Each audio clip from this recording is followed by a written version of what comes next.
are victims of our own industrial success.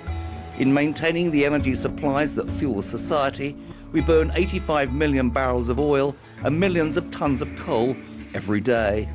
And it is causing climate change. But can we find ways to reduce our greenhouse gas emissions? At the start of the year, Euronews began a journey to seek out solutions. Our first stop was in Trondheim, Norway. Erik Lindeberg is one of the pioneers of carbon capture and storage, a technique that removes CO2 from industrial emissions and stores them underground. Can carbon capture and storage solve global warming? I think it can be the large solution for the next few hundred years, because everywhere where we use fossil fuels, nearly, we can take care of CO2 and dispose it.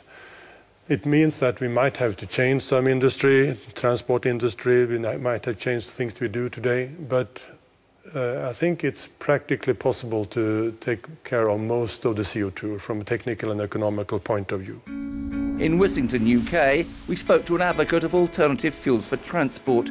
Jeremy Wards is an expert on biofuels, which many say are a clean alternative to fossil fuels. We know that that world of 2050 won't simply have petrol and diesel on garage forecourts. We're likely to have very different energy supply systems to the transport.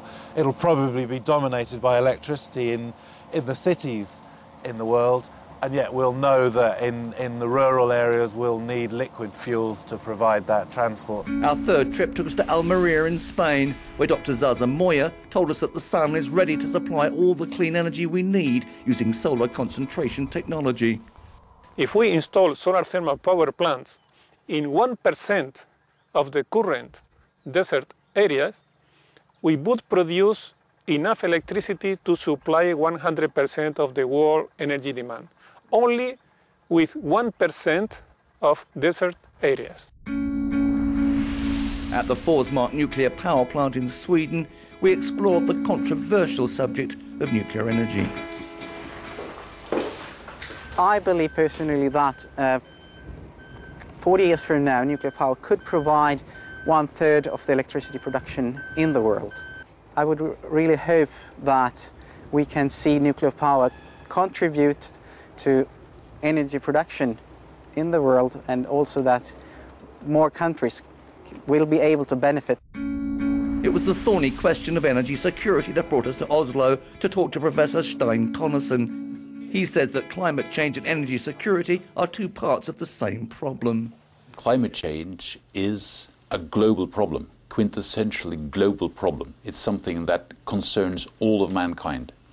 And this is also the case for energy security, I would argue, primarily for oil security, because oil is a global commodity. So in order to ensure the provision of oil, you have to have a functioning global market.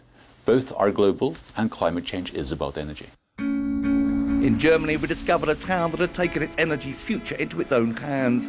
Unterhaching financed and built its own geothermal power plant.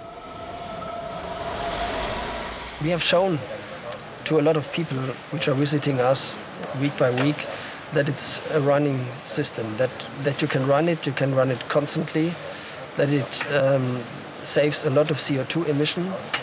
At least Unterhaching will save 30,000 tons a year. With that, what we have done is a huge amount. And again, if you want to offer your inhabitants a stable environment in energy supply, then choose geothermal energy wherever it's possible. We next travelled to Cardiff to talk about cars and trucks. Paul Nieuwenhuis is an expert on sustainable transportation. What does he think will power our cars and trucks in the future? The world is still too complex and too diverse to come with a single solution. Oil might be the ideal fuel if you're in the Middle East, in an oil-rich nation.